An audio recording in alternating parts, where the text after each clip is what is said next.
Good morning friends, তোমরা সবাই কেমন আছো? আশা করি যে যেখানে আছো সবাই খুব খুব ভালো আছো। আমরাও খুব ভালো আছি। তো আমার গলাটা শুনে বুঝতেই পারছো যে আমার শরীরটা ভালো নেই, আর ভীষণই ঠান্ডা লেগেছে। বুঝতে পারলাম না একদিনে এত ঠান্ডা কী করে লাগে। ভীষণ ঠান্ডা লেগেছে, নাক টাক সব বন্ধ হয়ে যাচ্ছে, আর রাত্রে কি জ্বর এসছে, ওর জন্যই শরীরটা খারাপ লাগছিলো। বলে কাজে 8:30 9টা বাজতে রুম ছেড়ে দেবো, আবার বেরোবো, বেরিয়ে তারপরে মোহনার দিকে যাবো।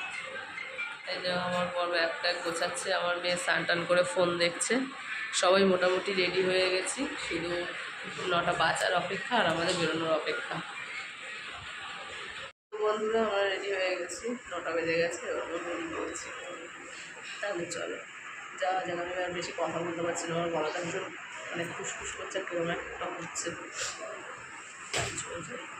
আমার মেয়েও রেডি হয়ে গেছে, ও বেরিয়ে পড়েছে অলরেডি। আমরা শুধু বেরোইনি এখনও। এই যে আমার মারা এখনও বেরোয়নি, ওরা বেরোবে, তারপর আমরা বেরোবো।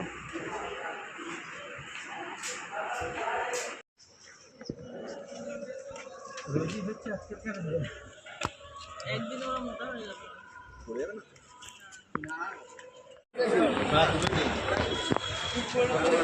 তো আমরা প্ল্যাটফর্মে চলে এসেছি। আজকে কোথাও গেলাম না ঘুরতে, কারণ ভালো লাগছে না।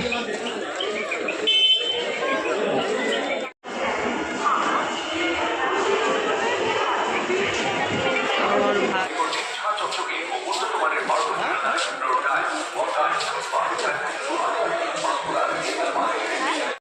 তো বন্ধুরা দেখো কত লোক, সব গিজগিজ করছে প্ল্যাটফর্মে, আর ট্রেনটা সবেই এলো আর এখনও লোক আসছে। আর কি ভিড় বাবা, দেখো কত লোক। আমার তো এই লোক দেখে কান্না পেয়ে যাচ্ছে, এমনিতেও শরীরটা খারাপ, আর তার মধ্যে এত ভিড়, কি করে যাব ভগবান জানে। তো দেখা যাক।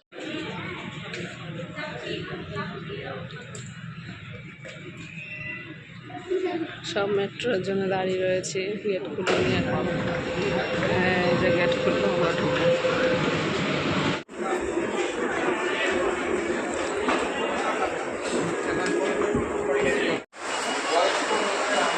বন্ধুরা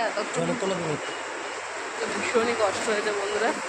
আর সত্যি কথা বলতে এবছরে আমাদের ঘুরতে যাওয়াটা পুরো বেকার হয়ে গেছে, কারণ যাওয়ার সময় গেলাম, আসার সময় কি বৃষ্টি, ঘুরতে গিয়ে শরীর খারাপ হলো, মানে ঠান্ডা লেগে জ্বর, তো বাড়ি চলে এলাম। আর এখন ভিজে ভিজে বাড়ির দিকে যাচ্ছি। তো কী বলো, বাইরে এত বৃষ্টি হচ্ছে, তো এখন মেট্রো করে যাবো দুলগড়িয়ায়, তারপর যাবো বাড়ি। চলো।